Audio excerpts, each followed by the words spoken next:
I want you to just imagine something for a second. Picture yourself sitting on a really hard, totally unforgiving floor in a perfectly quiet room. Okay, setting the scene. Yeah. And there are no phones in your pockets, right? No screens glowing in the corner of your eye, no books, no music, not even ambient street noise coming through a window. Complete sensory isolation. Exactly. There is absolutely nothing to distract you. And the only thing you can actually hear, the absolute singular sound in that entire physical space, is the low mechanical rhythmic hum of a refrigerator. Oh, that incredibly specific background drone. Right. So ask yourself a very serious question. How long does it actually take before that quiet stops being peaceful? That is a very heavy question to start with. It really is. Like, how many minutes, or maybe even just seconds, before that blank slate of a room stops feeling like a retreat and starts becoming a canvas for a completely exhausted, cornered mind? Well, it's a profoundly uncomfortable thought experiment for most people to actually sit with, honestly. Mm. Because, in our modern hyper-stimulated society, we usually crave quiet. Oh, for sure. We treat it like the ultimate luxury. We really do. We buy expensive noise-canceling headphones, we go on silent retreats, we download apps just to block out the world. Right, the white noise apps. Yeah. But when you are trapped in that quiet, when it's enforced by circumstance, and you have absolutely zero internal energy left to fill the space, that hum of the refrigerator doesn't just fade away. It gets louder. It becomes deafening. It becomes this massive, unavoidable spotlight, illuminating everything you are desperately trying not to feel. And that visceral image, that incredibly stark scene of a person sitting on a hard floor with nothing but the hum of an appliance, is exactly where we are starting today.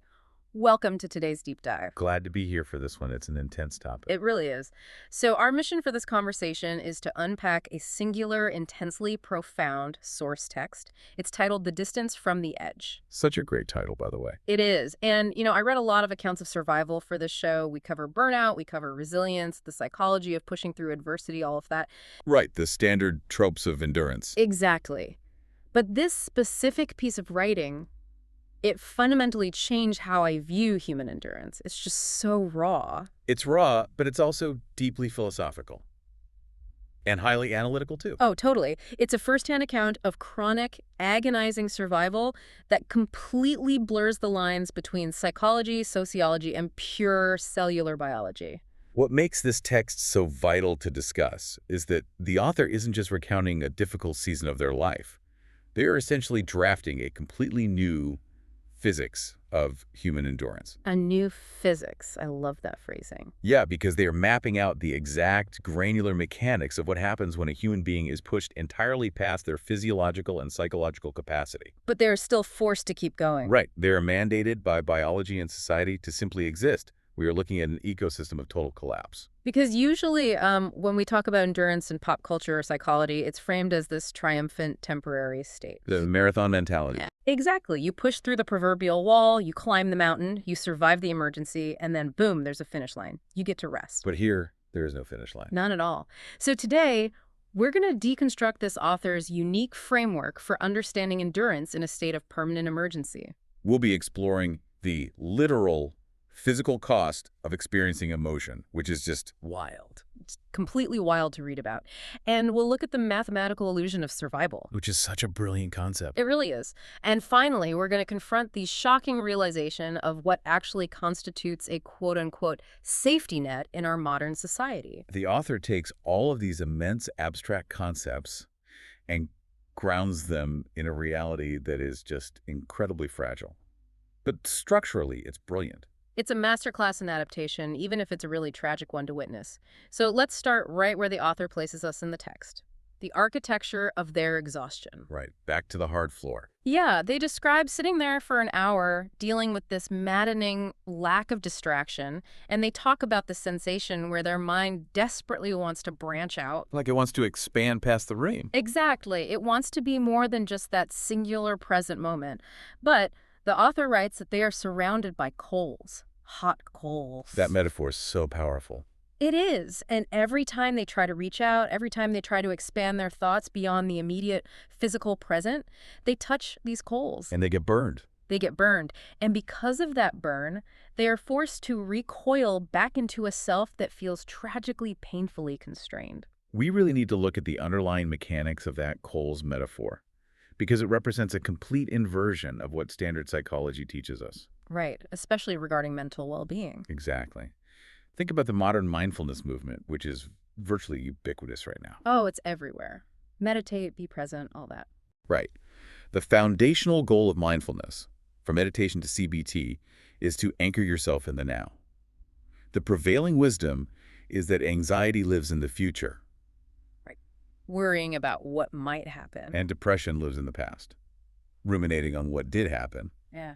Therefore, if you can just ground yourself in the present moment, you will find peace. But the author is presenting a reality that violently contradicts that assumption. I mean, I always struggle a bit with that mindfulness advice anyway, honestly. A lot of people do. But for this author, the now is quite literally the last place they want to be. The present moment isn't a sanctuary, it's a cage. Precisely. For the author, the now is a state of perpetual immediate threat and physical exhaustion. Their mind naturally wants to do what healthy human minds evolved to do. Which is what? Daydream. Yeah, it wants to daydream, it wants to plan, it wants to imagine a future or fondly remember a past. The human brain is an expansive organ. It thrives on projection, right? It thrives on simulation and projection, yes. But the reality of their situation, the environment they describe as coals, makes any cognitive expansion incredibly painful. Because dreaming of the future hurts. It hurts because they're acutely aware that their trajectory is unsustainable.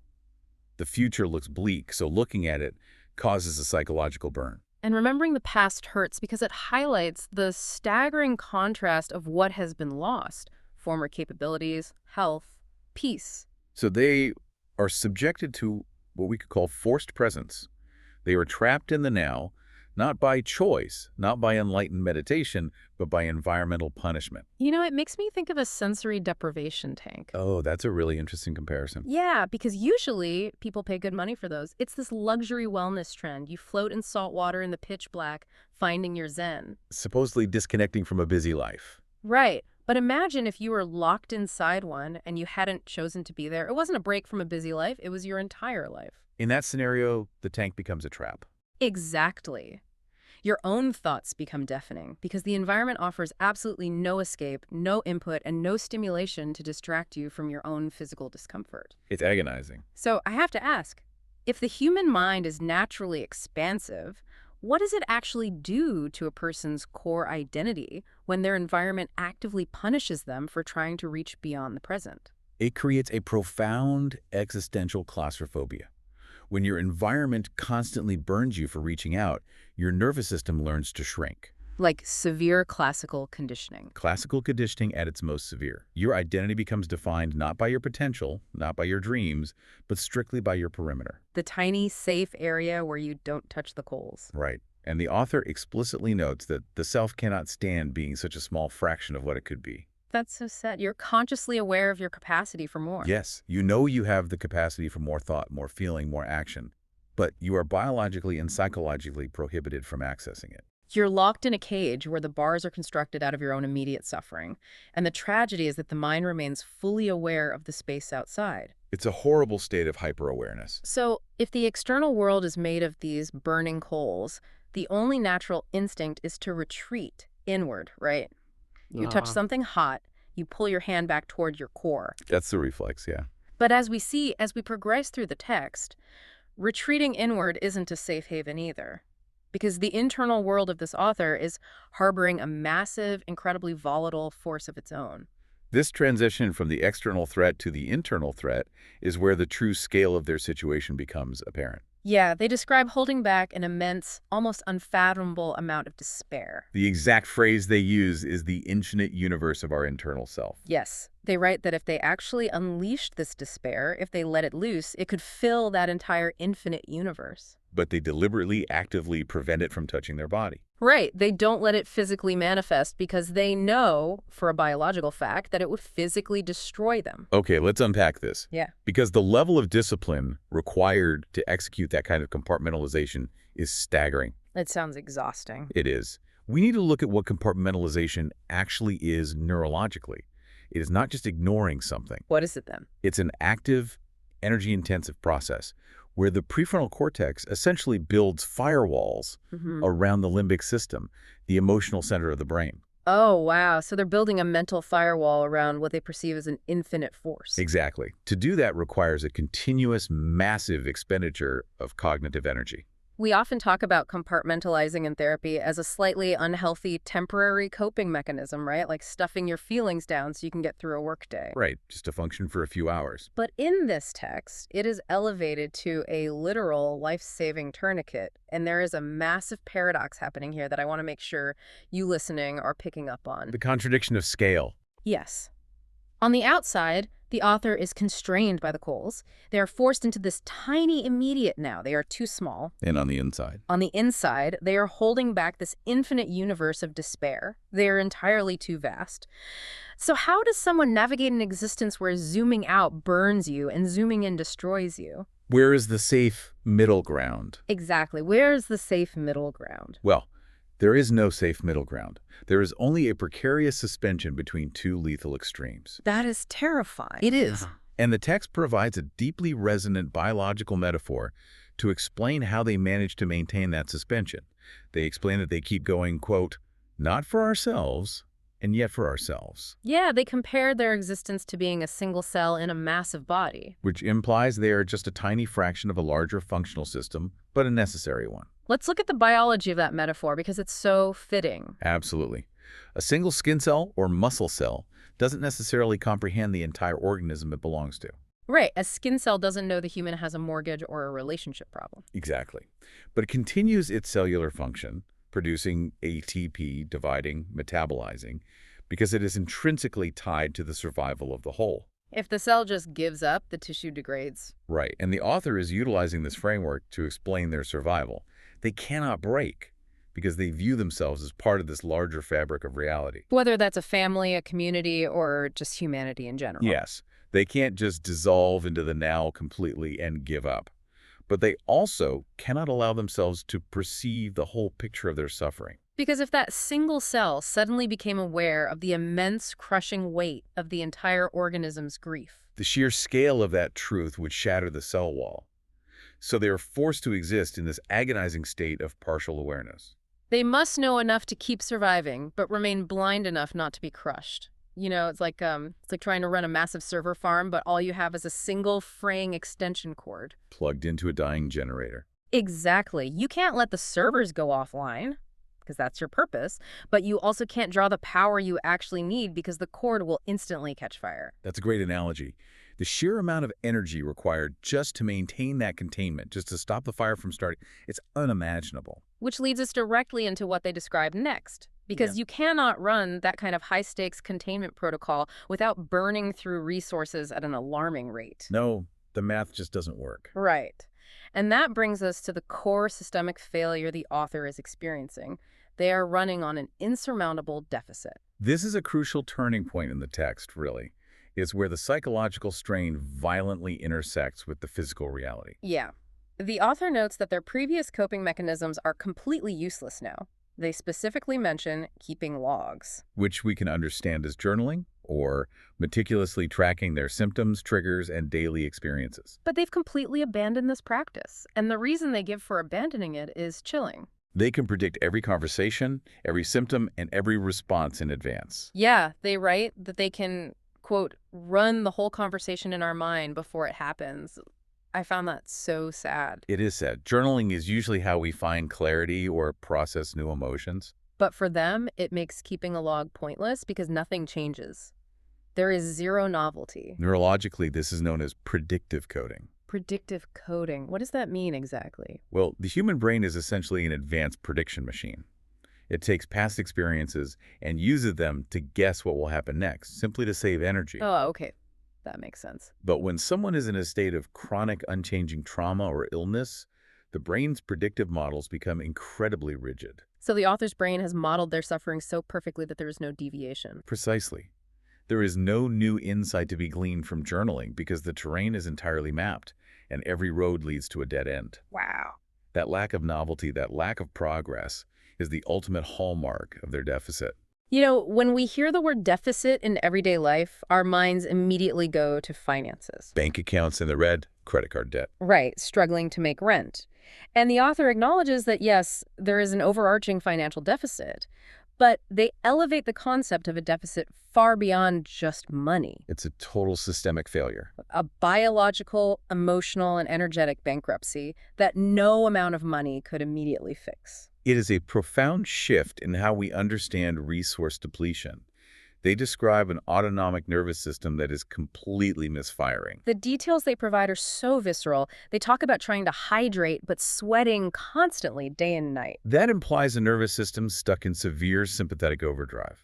The fight-or-flight response is constantly engaged. Just burning through water and electrolytes. Exactly, just to maintain a state of panic, leaving the body perpetually depleted regardless of how much water they actually drink. And they talk about trying to feed the body, but the body either violently rejects the food or demands vastly more calories than they can possibly consume or digest. Every single physiological system is running in the red.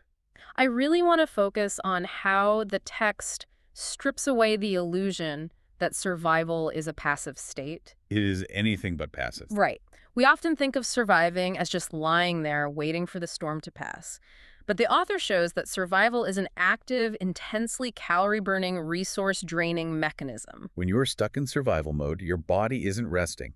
It is essentially eating itself to keep the emergency alarms blaring. The tragedy they highlight isn't just the pain of the situation, it's the absolute inability to stop surviving. They can't just exist without it being a monumental effort. And the cost of that constant effort bleeds into every aspect of their humanity.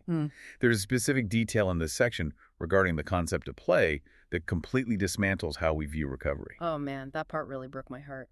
They write, trying to play, but play brings pain. It's devastating. Think about the implications of that for a second. If you tell a friend you are burned out or depressed, what is the very first thing they say? Oh, you just need a break. Do something fun. Right. Go play a video game, go for a hike, do a hobby. We treat play as the universal antidote to stress. But what do you do when the very act of resting, or the fundamental biological need for play, actually physically hurts you? Why does it hurt? How does that even happen? To understand why play brings pain, we have to look at the nervous system again. Play requires a state of relative safety. Okay. For mammals, the neural circuits involved in play can only come online when the defensive circuits, the fight, flight, or freeze responses, are turned down. Ah, so if your nervous system is locked in a state of severe threat. Trying to force play feels biologically dangerous. The body actually perceives relaxation as a vulnerability. That is so twisted. It is.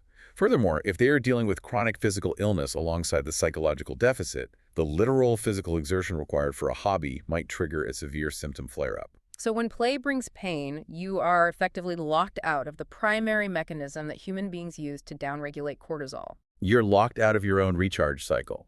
You are left with a biological ledger that only has withdrawals and absolutely zero capacity for deposits. The author explicitly states, there's no disconnecting the self from reality. You can't just take a mental vacation when your biology is in active revolt. You simply can't.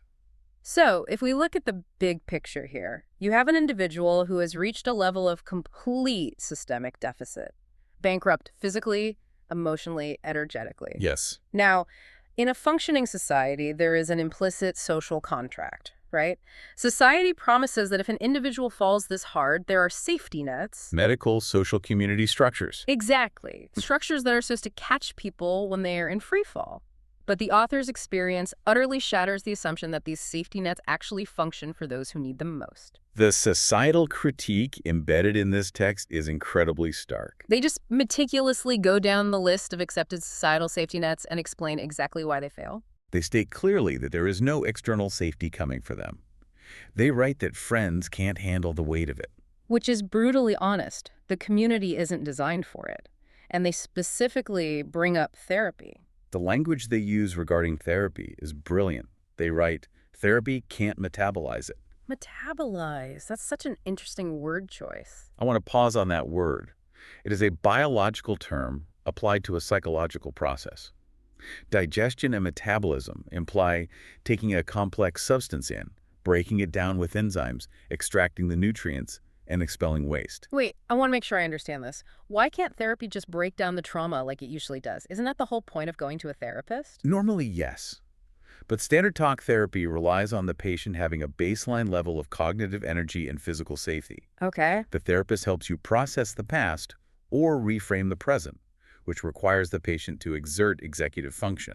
But the author is suggesting that their reality, the sheer density and ongoing nature of their trauma and physical deficit, is too toxic. Or perhaps just too massive for standard therapeutic processing to handle. It's like trying to digest a rock. Oh, wow. The system simply doesn't have the biological enzymes, the energy to break it down.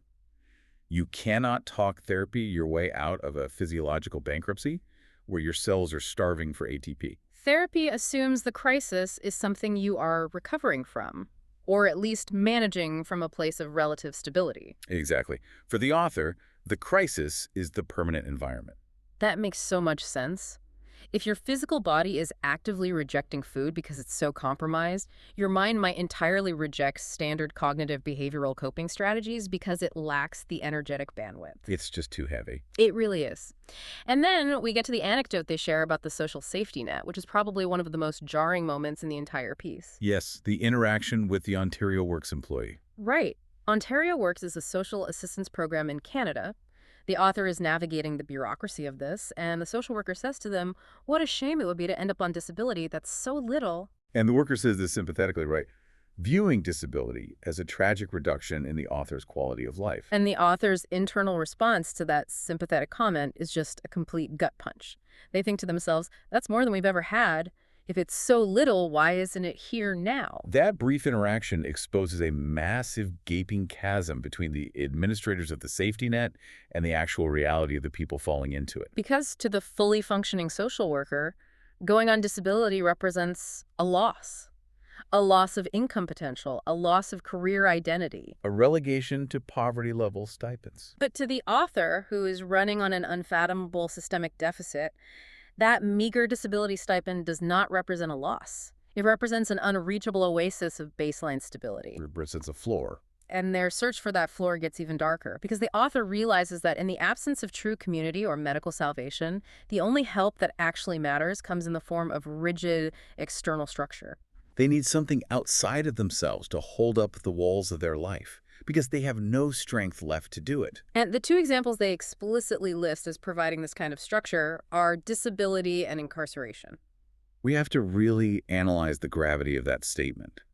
The author lists incarceration prison as a source of stability that they cannot create for themselves. What does it say about the absolute failure of our societal systems when a human being who hasn't committed a crime views prison as a viable, perhaps even life-saving source of baseline stability? Just because it guarantees a floor, four walls, and a predictable schedule. Exactly. It raises a deeply uncomfortable question about how we, as a society, define care. When someone is in an endless free fall, they don't need a life coach. They don't need a meditation app, and they don't need sympathetic platitudes. They need the ground. They need the fall to mechanically stop. Both disability and incarceration, in this extreme and tragic context, represent an immovable floor.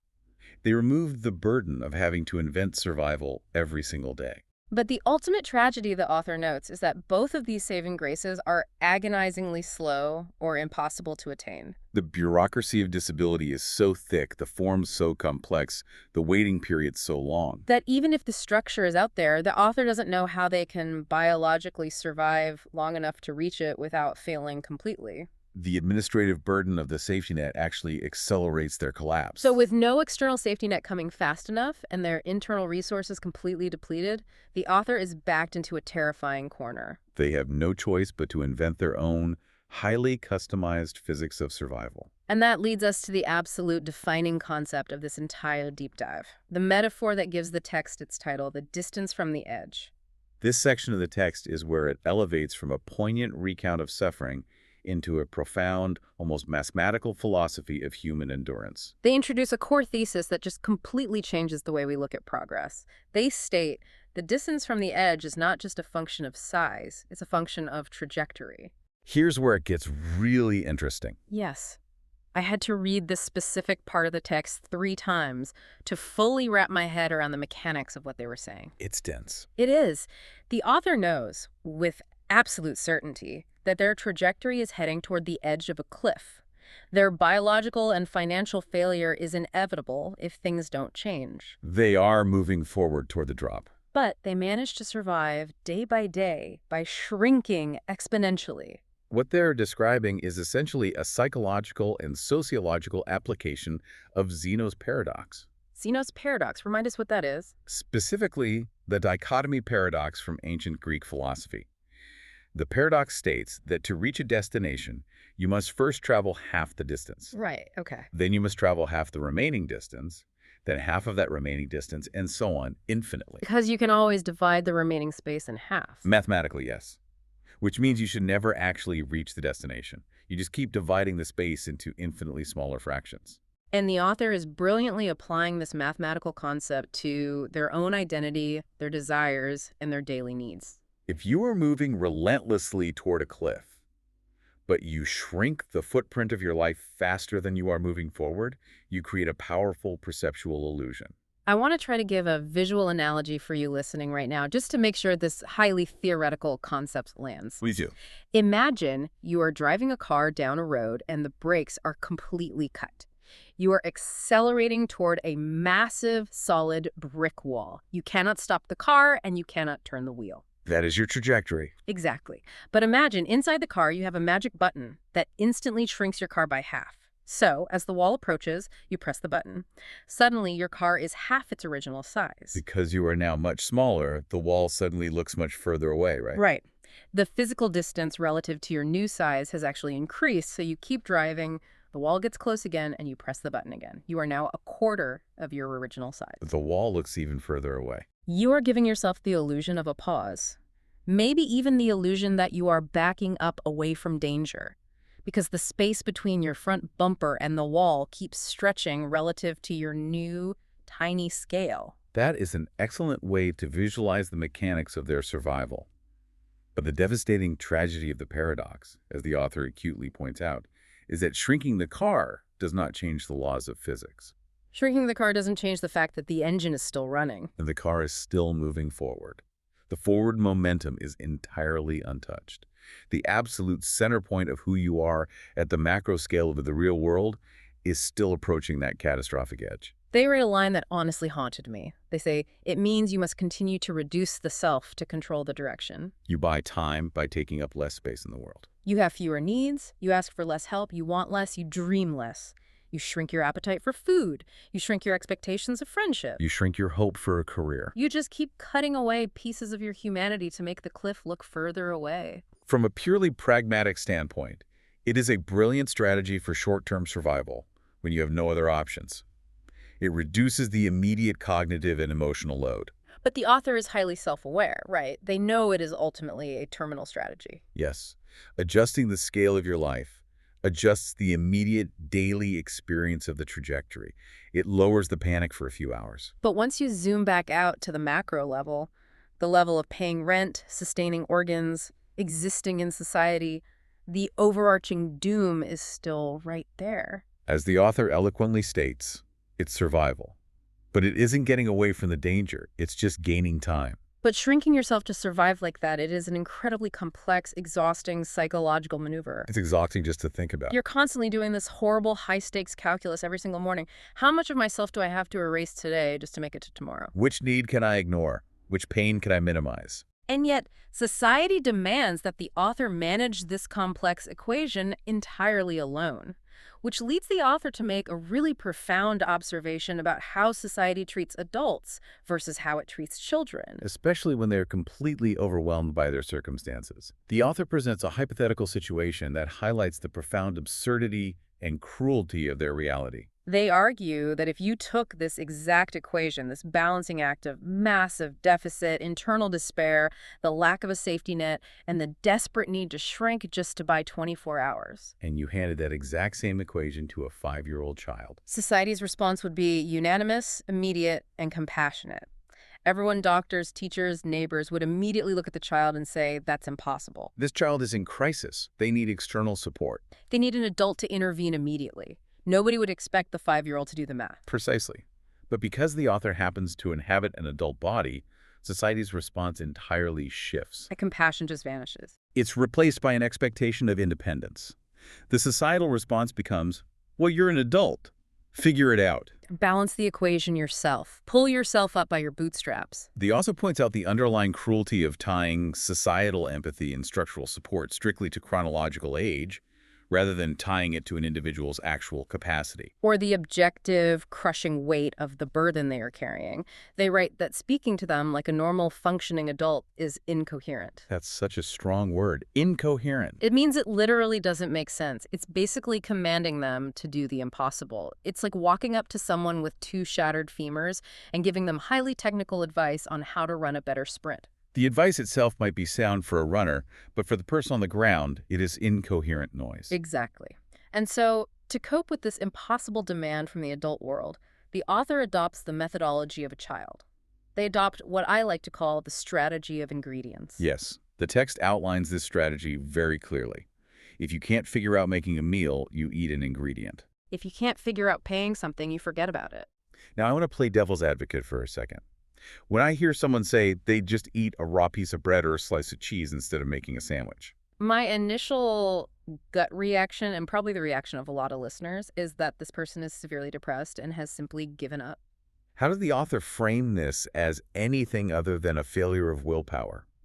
How is eating a raw ingredient a triumph of adaptation? Yeah, explain that to us. To understand why it's a triumph of adaptation, we have to look at what making the meal actually requires from a neurological standpoint. Preparing a meal, even a simple sandwich, is an executive function-heavy task. It requires planning what I want, sequencing what order do the ingredients go in, Motor execution, using a knife, opening jars. and working memory remembering the toast is in the toaster. When your brain is starved of ATP and running on a massive systemic deficit, executive function is the very first cognitive process to shut down. Because it is incredibly metabolically expensive. Exactly. So the author isn't giving up. They are performing a radical triage of their cognitive resources. They realize that the assembly of the meal requires energy they do not have. So they bypass the assembly entirely. They just consume the raw material, the ingredient, to acquire the necessary calories without spending the cognitive currency. It is the ultimate manifestation of the shrinking metaphor. You shrink your expectation of a normal adult meal down to a single raw component just to keep the biological machine running for one more day. Wow. When you frame it like that, it really illustrates the sheer brutal pragmatism of chronic survival. When you have no safety net and the equation you are asked to balance is impossible, you have to fundamentally break the rules of how a civilized adult is supposed to live. You stop trying to assemble a normal life. You just consume the raw materials of existence. It is a radical simplification of existence, driven by biological necessity. But this extreme adaptation creates a very dangerous side effect. Over time, living on raw ingredients and ignoring complex tasks creates a profound disconnect. It creates a bizarre, almost unbelievable split between the mind's higher intentions and the body's grim reality. And that brings us to the author's exploration of the mind-body split. The author draws an incredibly sharp, distinct line between their conscious mind and their physical biology. And this was the part of the text that surprised me the most. They write that inner peace, positivity, and hope are actually relatively easy for them to access at the level of consciousness. Which, given the context of everything we've discussed, the hot coals, the infinite despair, the shrinking of the self. It sounds almost contradictory. How can someone in that much pain easily access hope? Right. Their conscious mind, their core identity is still fighting. It still wants to be positive. But the physical form, the actual meat and bone of their body, is telling a completely different story. The author introduces a concept they call somatic depression. Somatic meaning of the body. Right. They state that this depression is completely unavoidable, regardless of how positive their mindset is, because the body itself is in severe physical decline. Trillions of individual cells are quite literally not getting the resources, the oxygen, the nutrients, or the rest they need to function. And as a result, the biological system is doing exactly what any biological system in nature does when faced with a famine or a severe winter or an extended period of danger. It's trying to slow down, shut down, and enter a state of hibernation. We can look at this through the lens of allostatic load, right? Yes. Allostatic load is the wear and tear on the body that accumulates as an individual is exposed to repeated or chronic stress. When that load exceeds the body's ability to cope, The parasympathetic nervous system doesn't just help you relax, it can trigger a dorsal vagal response. This is a profound biological freeze state. The body drastically lowers metabolism, heart rate, and energy expenditure to conserve fuel. This is a huge paradigm shift. We usually treat depression in our society as a trick the mind plays on the body. Oh, absolutely. We tell people your brain chemistry is lying to you, you have a cognitive You distortion. just have to push through it, change your mindset, go for a run. But what do you do when the situation is the exact opposite? What do you do when your mind is actually highly optimistic? When you consciously want to engage with life? But your somatic cells are literally chemically demanding that you shut down because they have no fuel left to burn. It completely redefines the clinical understanding of depression when placed in the context of chronic stress and resource scarcity. The author is arguing that their state is not a cognitive distortion. It is a biological imperative. The body is enforcing a state of hibernation to survive the deficit. The mind is essentially a hostage to the body's bankruptcy. And the author's ability to separate their identity from this biological process is vital. Notice they don't say, I am a depressed person. They say there is a somatic depression actively happening to their biology. Exactly. This cognitive separation, viewing the body as a failing machine rather than a failing character, is crucial for their psychological survival, even as their physical body continuously fails them. But this profound physical fragility doesn't just dictate how much physical energy they have to walk or eat. It ultimately dictates how the author is even allowed to experience baseline human emotion. Which leads to what I think is the most shocking, visceral physical detail in the entire piece. We have to talk about the physical cost of emotion. The author reveals a terrifying physical consequence of trying to process their emotional trauma in a normal way. They state flatly that they cannot process emotions the way healthy people do because their body physically cannot withstand the somatic force of the feeling. They write about a specific instance when they finally learned to truly cry. They tried to let the sadness take over in that way therapists and self-help books always tell you is healthy. You know the advice. Let it out. Feel your feelings. Have a good, ugly cry. It's cathartic, they say. Right. But when they actually did that, when they allowed the emotion to manifest physically, the sheer muscular force of the crying actually subluxed their jaw. A subluxation is a partial dislocation of a joint. Let's look at the biomechanics of what is happening there. Because crying isn't just liquid falling from the eyes. No, a deep, heavy sob involves massive, involuntary muscular contractions in the diaphragm, the chest, the neck, and specifically the masseter and temporalis muscles of the jaw and face. And the author's structural integrity, their tendons, ligaments, and muscle fibers, was so severely weakened by the chronic systemic deficit we discussed earlier. That the simple act of crying operated like a violent earthquake on a condemned building. The physical structure simply gave way under the torque of the emotion. They dislocated their jaw just by being sad. And they write that they couldn't use their jaw properly for 6 weeks after that. 6 weeks of physical agony just for trying to feel their feelings. And even worse, the threshold for that joint injury remains permanently lowered. The physical body actively, mechanically prevents any future emotional overflow. So what does this all mean? The author provides a profoundly stoic analysis of this horrifying physical limitation. They don't just lament it, they analyze it.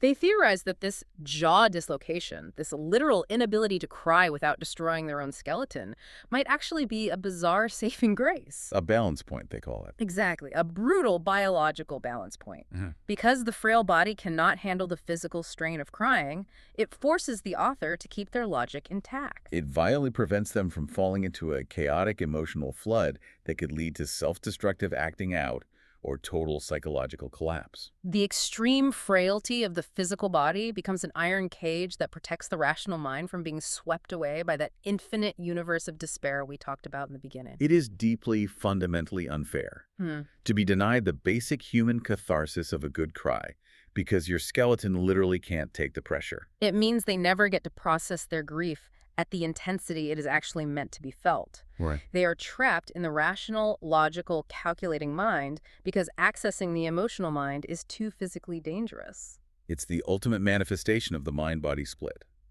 The biology has installed a violent emergency brake on the psychology. It is a harsh, unyielding governor on their emotional engine, and when you are bound by these extreme physical limitations, When you are bound by the total lack of a societal safety net. and you are bound by the constant, exhausting need to shrink yourself just to avoid going over the edge, your concept of the future fundamentally changes. Your timeline shrinks.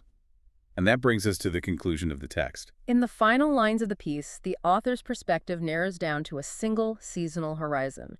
They note, quite simply, that they have almost made it through the winter. They aren't planning for 5 years from now. They are clinging to the pragmatic, biological hope that warmer weather simply brings slightly more options. Maybe a little less caloric energy spent on just staying warm, perhaps a slight easing of the brutal somatic depression. Their final strategy isn't some grand cinematic triumph over adversity. It is an exercise in quiet, excruciating endurance. They write that their only path forward is to keep shrinking, keep looking only at what is immediately right in front of them, and actively choose to survive the next moment.